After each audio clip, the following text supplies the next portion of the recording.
Okay, so hey guys, my name is Varti, and welcome back to another Elder Scrolls lore video. So today we're going to be looking at another continent, this time called Thrass, and just so you know, you can find videos about the lore of all the other continents on my channel as well if you want to check those out. Thrass is one of the lesser known continents of Nirn, and comparatively it's also the smallest. Thrass is located east of Yakuda and west of the Somerset Isles, but despite it appearing to be a rather small, insignificant continent, Thrass has influenced every corner of Tamrielic society to this day, mostly due to the actions of its inhabitants, but we'll talk about them later.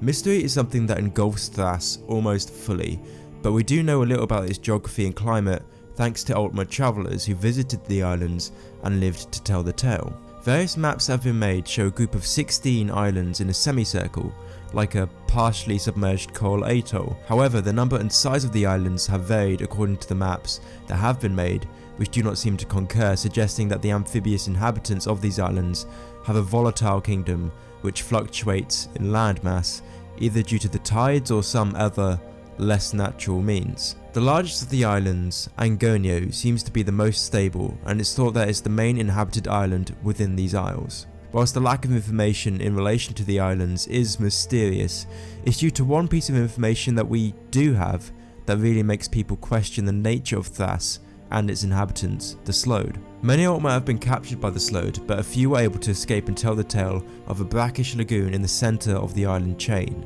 There, the buoyant creatures move about with relative quickness and grace through an intricate network of coral formations and ancient shipwrecks, so there is without a doubt more to this island chain than meets the eye. And now let's talk about the infamous inhabitants of Thrass, who are arguably the single most hated race to inhabit Nirn. One of the reasons is that since before recorded time, the Sload were said to have frequently raided Altmeri inhabitants of the Isles, often conjuring up horrific sea beasts to do the work they were physically incapable of, possibly due to their anatomy, which we will talk about later. Another reason is that the Sload single-handedly killed over half the population of Tamriel in the First Era, thanks to the Thracian Plague. This plague was rampant and it's responsible for killing over half of the Tamrielic population in one fell swoop. This plague was manufactured by the Sload to weaken Tamriel, and it evidently did its job. Understandably, after this event, the races of Tamriel didn't regard the Sload too kindly, and they even invaded Thrass with a unified fleet and killed many Sload in response to the release of the plague. One Argonian, a participant in this fleet, called Sona Ai, said, "Every land fears this plague born of Thrass by the slugs and their vile necromancy." When the call to arms was sounded, it was answered from across the empire.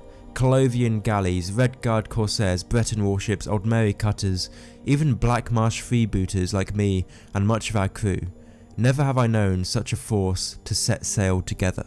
This All Flags Navy was the largest navy ever created in Tamrielic history in order to combat the threat of the Sload. But what are the Sload actually like?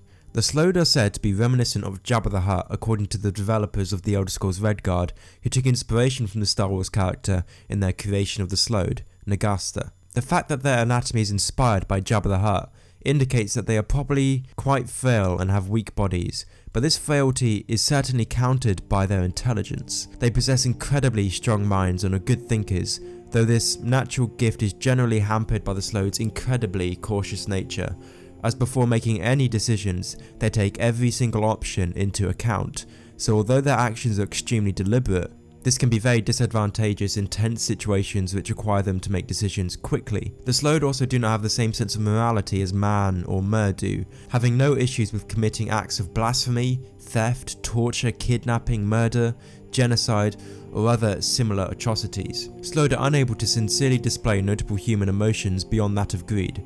However, they can imitate emotions of other races, such as sadness and happiness, but they do so sometimes ineffectively, as they often exaggerate in these instances. For example, they might weep at some slight misfortune or laugh profusely at a bad joke. The Sload do not have any affinity with the concept of honour, friendship, or any form of loyalty, only showing a strange respect for those who are able to defeat or trick them, which implies that they value victory and deceit over all else. These ideals tie in with the fact the Sload often deal with the Daedric princes, but not in the form of worship as is common in Tamriel, as it's commented that they have no religion that's known of, but in the form of business.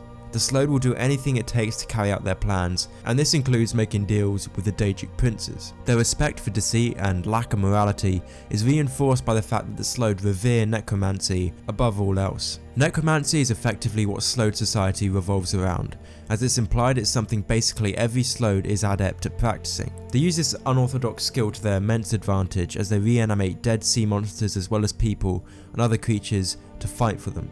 That being said, such acts haven't occurred for at least an era in Tamriel, and it's clear to see a lot of people scarcely know of the Slode anymore, but this ignorance is probably what the creatures are counting on when they inevitably strike at Tamriel again. They almost brought the continent to its knees once, and undoubtedly they will do so again. Anyway guys, thanks for watching this video. I've been Avati, and I hope I see you in the next one.